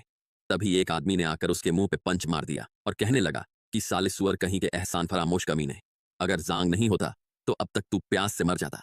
और इसी तरह उन सब लोगों में लड़ाई हो जाती है। कोई किसी के बाल खींच रहा था तो कोई किसी का मुंह नोच रहा था। वो झिंगुर ने उस आदमी को जमीन पे पटक दिया। तभी जांग ने चिल्ला के उन्हें लड़ाई बंद करने को कहा। उसकी आवाज सुनकर सब लोग उसकी तरफ देखने लगे। जांग ने कहना जारी रखा कि वो लोग कई सालों से पड़ोसी रह चुके थे, तो इस तरह लड़ने की कोई जरूरत नहीं थी। उन्हें एक दूसरे को समझने की कोशिश करनी चाहिए, लेकिन अब जब कुछ लोगों को अपने हिस्से का खाना वापस ही चाहिए तो ठीक है, वो लोग अपने हिस्से का खाना ले जा सकते थे। लेकिन इससे पहले वो उन्हें वार्न करना चाहता था कि अगर उनका खाना खत्म हो गया और उन्होंने छत पे लगे आलू के स्प्राउट खाना शुरू किया तो उन्हें उसके मुक्कों का सामना करना होगा। उसकी बात सुन के वो मोटा और कुछ आदमी वहां से चले गए। ऐसे ही रात हो गई। वो सारे लोग एक जगह पर इकट्ठा हो गए। उनमें से एक आदमी झिंगुर से पूछता है कि उसने उन सबको यहाँ इकट्ठा क्यों किया था। उस मोटे ने बोलना शुरू किया कि वहां जमा सब लोग स्मार्ट थे, क्योंकि उन्होंने अपने हिस्से का खाना ले लिया था। सबको पता था कि आज दिन में नीचे क्या हुआ। जांग ने सबके हिस्से का खाना ले लिया और ऐसे नाटक किया कि वो निर्दोष है। वो उनकी बेइज्जती कर रहा था। ये थोड़ा सा खाना उन्हें कितने ही दिनों तक चलेगा। जांग ने यह बात पक्की कर दी थी कि वो उन्हें भूख से मारना चाहता था, तो ऐसे धीरे धीरे मरने से अच्छा है कि वो उन पे हमला कर दे, जबकि वो सतर्क नहीं थे। वो आदमी ने पूछा कि तुम्हारे कहने का मतलब क्या है? मोटा बताता है कि बात साफ थी, उन्हें वो खाना चाहिए, या तो वो लोग रहेंगे या हम। हमें उनको मारने का ये मौका खोना नहीं चाहिए। उसकी बातें सुन के सब लोग सोच में पड़ गए। उन्हें ऐसे देखकर झिंगुर उन्हें कायर कहता है और पूछता है कि क्या कोई तुम्हें मरने को कहेगा तो तुम मर जाओगे? वो आदमी बताता है कि बात ऐसी नहीं थी। वो इसलिए हिचकिचा रहे थे क्योंकि उनके पास मुश्किल से 10 या 12 लोग थे। वहीं नीचे उनसे कहीं ज्यादा लोग थे। उसके जवाब में मोटा कहता है कि भले ही उनके पास ज्यादा लोग हों, लेकिन उनमें से ज्यादातर लोग या तो बहुत छोटे थे या तो बहुत बूढ़े, और ऊपर से वो लोग भूख की वजह से ठीक से चल भी नहीं पा रहे। हम लोग जब अपने हिस्सा का खाना खा लेंगे तो हमारी ताकत बढ़ जाएगी, और उसके बाद हम उन पे सरप्राइज अटैक करके सब कुछ हथिया लेंगे। ये तो जाहिर था कि इस हमले में कौन जीतेगा।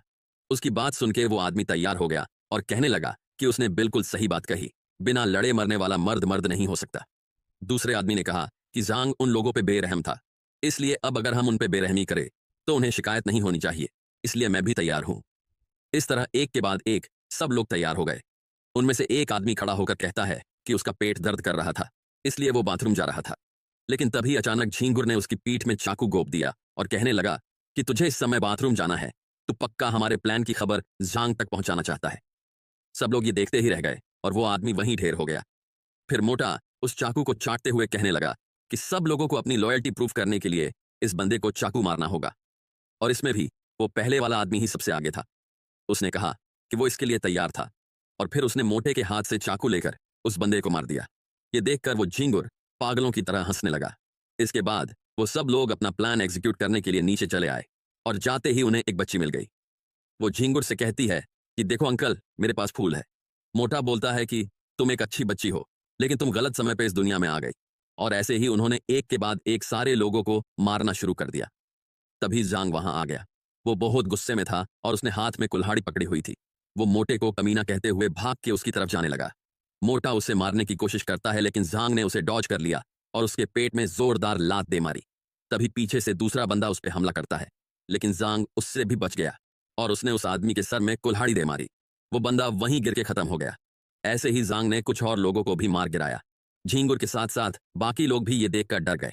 वही जांग गुस्से से उसे मारने के लिए आगे बढ़ रहा था। तभी मोटे ने अपने पास वाले आदमी को देखा और उसे पकड़ के अपने आगे कर दिया। इससे जांग की कुल्हाड़ी उस बंदे को जा लगी और मोटे ने उसकी आड़ में जांग पर हमला कर दिया। ऐसे ही काफी सारी चोटों के बाद जांग घायल होकर गिर पड़ा। वो उनसे पूछने लगा कि वो लोग इतने पत्थर दिल कैसे हो सकते थे। उन लोगों के भी पेरेंट्स होंगे और ऐसे लोग होंगे जिनकी वो परवाह करते हो। अभी कोई उन्हें भी मार रहा होगा। कुछ लोग उसकी बात सुनकर सोच में पड़ गए, लेकिन मोटे को इस बात से कोई फर्क नहीं पड़ता। वो उन लोगों से कहता है कि इसकी बकवास मत सुनो, क्योंकि इस दुनिया में सिर्फ ताकतवर लोग ही जिंदा रह सकते हैं। और फिर वो सबको एक साथ जेंग पर हमला करने के लिए बोलता है, और ऐसे ही उन लोगों ने जेंग को खत्म कर दिया। इसके बाद उस मोटे और उसके साथियों ने कई लोगों को मार डाला।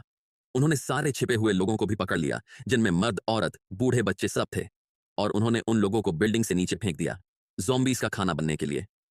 लेकिन मोटे के साथियों का भी अंत कुछ अच्छा नहीं था। उसने उन सब लोगों को भी एक दूसरे के खिलाफ भड़का के मरवा दिया, और इन सब के अंत में बस ये मक्कार फेई ही बिना सजा भुगते जिंदा था। इसी तरह उस औरत ने अपनी बात खत्म की। उसके बाद लियांग को एक टॉर्च मिली। वो उस टॉर्च को उठाकर कमरे को देखने लगा। वो इतना सारा सामान देखकर सरप्राइज था। वो औरत उसे बताती है कि उसके हस्बैंड ने जो भी चीज उन्हें काम की लगे वो सारी यहां इकट्ठी कर रखी थी, ताकि जरूरत पड़ने पर वो काम आ सके। लियांग वहां से एक दूरबीन उठाता है और उसे अपने गले में टांग लेता है। फिर वो एक रस्सी लेकर फेई को बांधने लगा, और उसे बांधने के बाद लात मार के उठाने लगा। इससे फेई होश में आने लगा। वो उठते ही लियांग के आगे गिड़गिड़ाने लगा और कहने लगा कि ये बस एक मिसअंडरस्टैंडिंग है।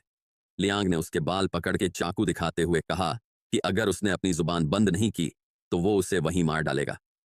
झींगुर ये सुनकर तुरंत ही चुप हो गया। फिर लियांग ने झींगुर की पेंट का टुकड़ा काटकर उसी के मुंह में डाल दिया। इसके बाद वो श्याओ और उस लेडी को देखने लगा और जाकर वो सलिया श्याओ के हाथ में पकड़ा दिया। लियांग ने उसे उस मोटे को मारने से मना किया, क्योंकि वो अभी भी काम आ सकता था। श्याओ उसकी बात मान जाती है और फिर जाकर उस झींगुर को पीटने लगती है। वो लेडी भी उसके साथ ही झींगुर को पीटने लगी।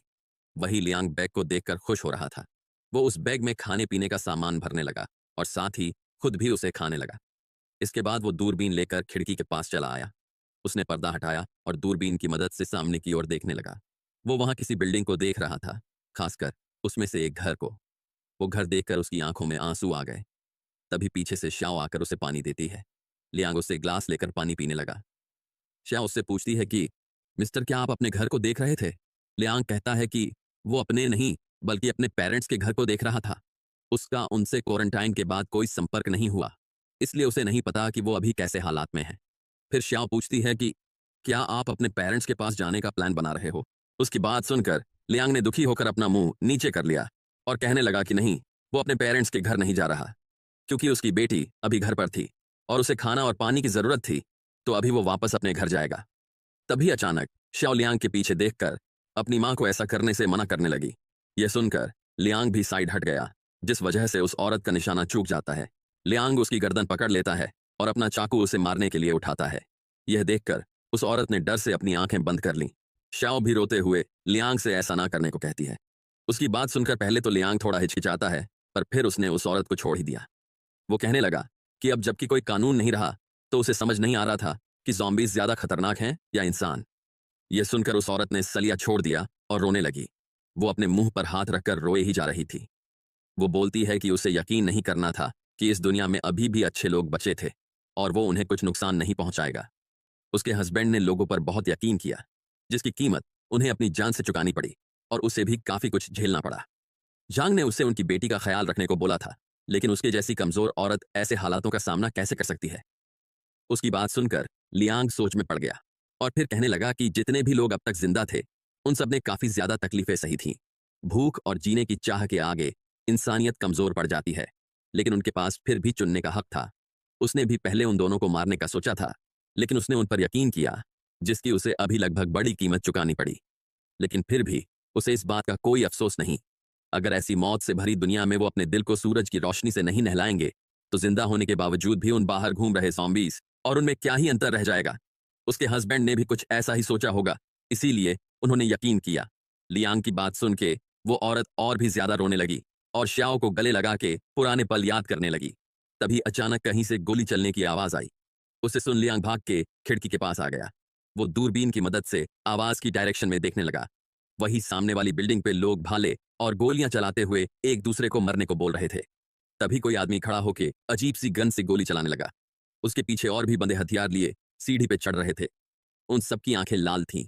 वो सीढ़ी लेकर दूसरी बिल्डिंग पे जाने लगे, जहां आम से दिखने वाले लोग बांस से बनाए भाले और शील्ड लेकर लड़ रहे थे। लेकिन उस बंदे ने कुल्हाड़ी के एक ही वार से उस शील्ड को चीर दिया और उसके पीछे खड़ा बंदा वहीं ढेर हो गया। उसके पीछे और भी बंदे सीढ़ियां लगाकर दूसरी बिल्डिंग पे आने लगे। उन आम से दिखने वाले लोगों में से कुछ नीचे ज़ॉम्बीज़ के झुंड में जा गिरे, जिन्हें ज़ॉम्बीज़ ने तुरंत नोच खाया। वो पहले वाला आदमी फिर से गन में गोली लोड करने लगा और फिर उसने सामने वाली बिल्डिंग पे एक और बंदे को शूट कर दिया। वही कोई दूसरा बंदा लाइटर की मदद से मोलोटोव जला रहा था। उसने पूरा जोर लगा के वो मोलोटोव सामने वाली बिल्डिंग पे फेंक दिया, जो कि जाकर सीधा उन आदमियों के पास ही फटा, पर वो शील्ड की वजह से बच गया। लेकिन उसकी शील्ड और कपड़े जलने लगे थे। तभी पीछे से एक औरत कपड़ा लेकर आई और उसकी मदद से उसने आग बुझा दी। उन्हें देखकर लियांग चौंक गया, क्योंकि वो और कोई नहीं बल्कि उसके पेरेंट्स थे। उसकी आंखों में आंसू आ गए और उसे उन हमलावरों पर बहुत गुस्सा आ रहा था। लेकिन तभी एक आदमी ने उन लोगों पर बड़ा सा जाल फेंक दिया और लियांग के पेरेंट्स उस जाल में फंस गए। वो लोग आकर उन्हें डंडे और लातों से मारने लगे, जिससे लियांग के पापा अपनी वाइफ को प्रोटेक्ट करने लगे।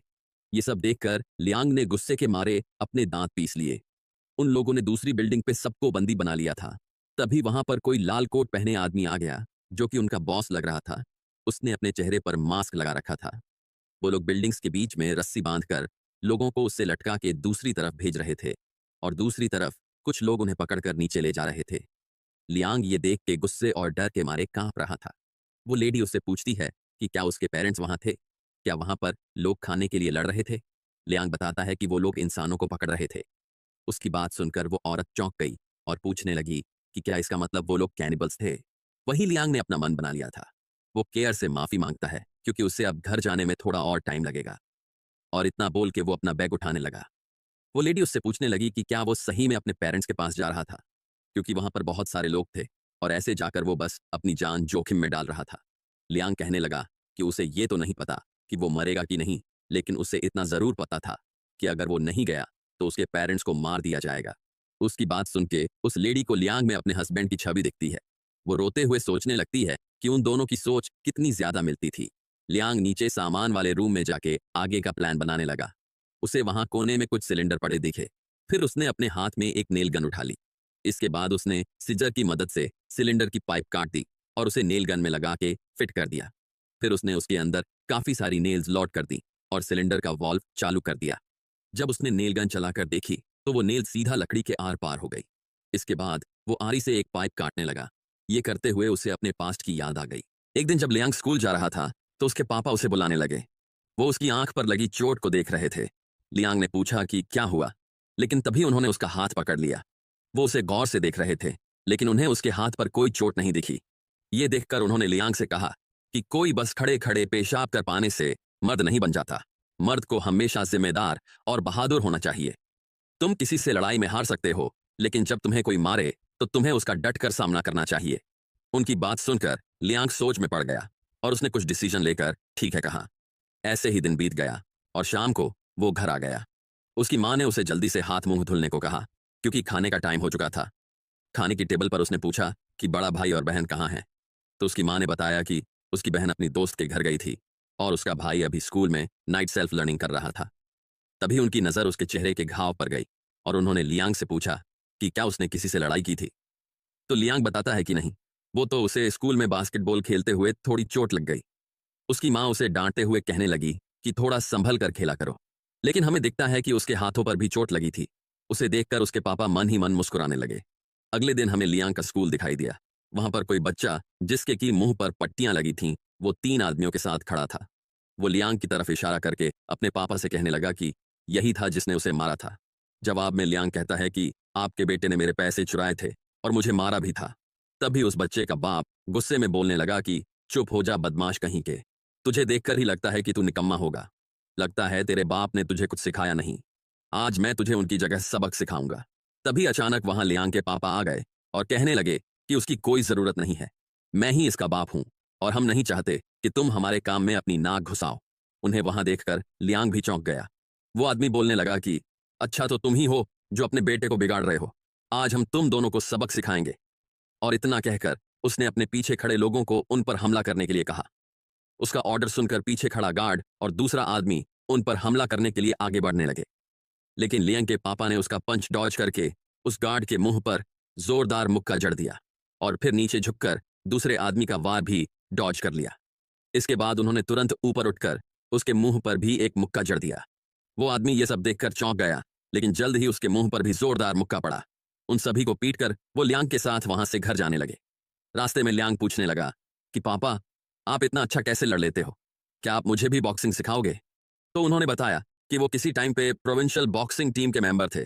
फिर उन्होंने लियांग से कहा कि अब जबकि तुम्हारे पास 10,000 लोगों में से एक के पास होने वाली कुंग फू जीनियस की हड्डियां और मार्शल आर्ट्स के लिए टैलेंट है, तो मैं तुम्हें अपना डिसाइपल बना ही लेता हूं। वही हमें प्रेजेंट का सीन दिखाया जाता है जहां लियांग पाइप में छेद कर रहा था। उसने उस पाइप में गैस का कैन डाला और फिर उसके ऊपर काफी सारी कीलें भर के उसे टेप से बंद कर दिया।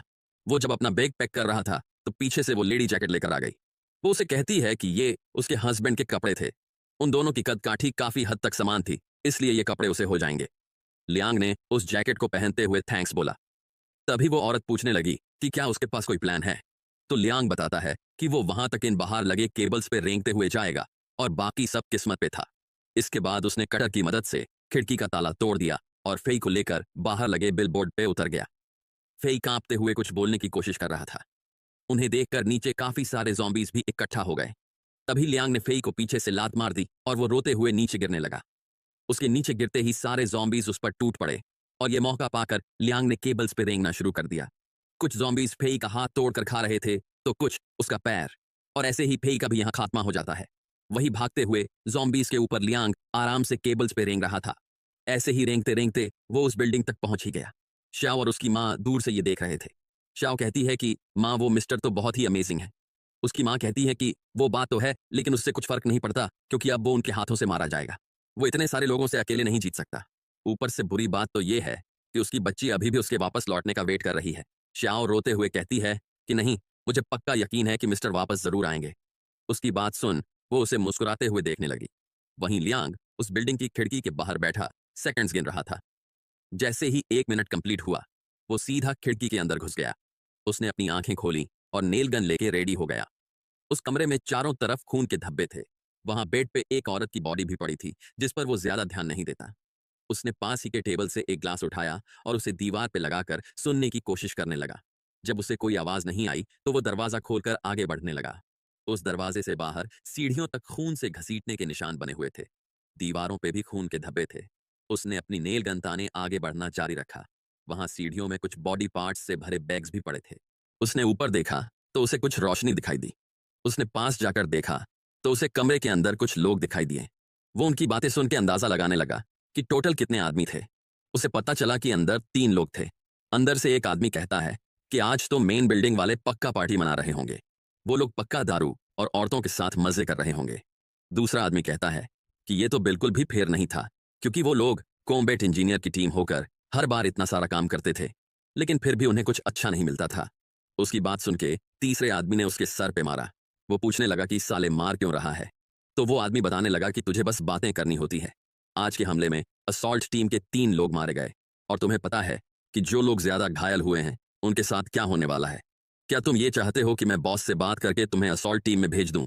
ये सुन के वो आदमी कहता है कि अरे अरे बिल्कुल नहीं, मुझे तो यहीं रहना पसंद है, मैं तुम लोगों को छोड़ के नहीं जा सकता। उसकी बात सुन के बाकी के दोनों भी हंसने लगे। वो उसे कमीना कह के हंसने लगा, लेकिन तभी वहां खड़े हुए आदमी की नजर लियांग पर पड़ी।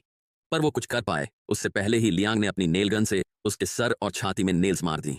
उस आदमी के गिरते ही उसने बाकी के दोनों पे भी नेल्स मारना चालू दिया, जो कि उनके सर और हाथों में जाकर लगी।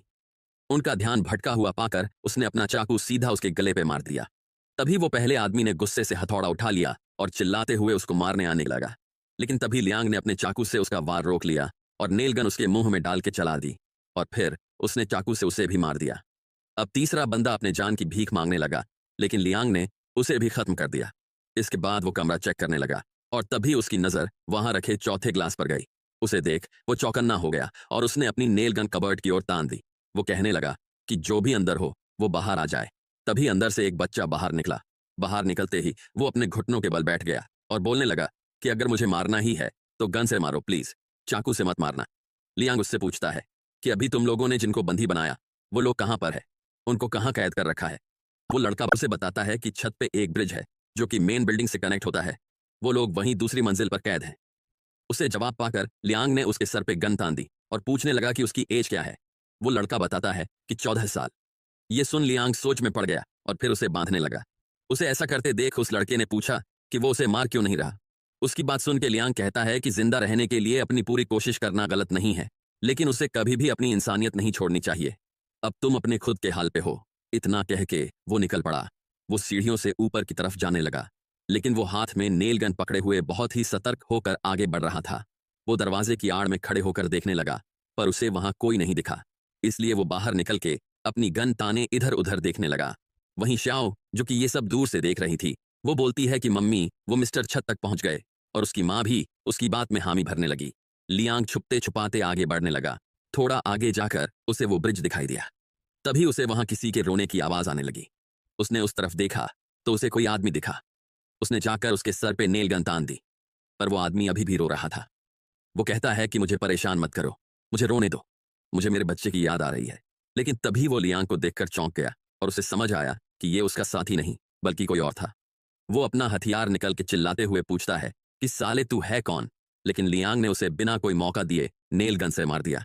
इसके बाद वो उस बंदे का कपड़ा लेने लगा और उस बंदे को नीचे फेंक दिया। फिर उसने कपड़े से अपनी नेल गन कवर कर ली। अब वो ब्रिज क्रॉस करने लगा। उसने जब नीचे देखा तो उसे कई सारे ज़ॉम्बीज दिखाई दिए। उसे सामने की बिल्डिंग से गानों की आवाज भी आ रही थी। अब वो मेन बिल्डिंग तक पहुंच गया था। वो सीढ़ियां उतर के नीचे जाने लगा। तभी उसे 2 परछाई दिखाई दी।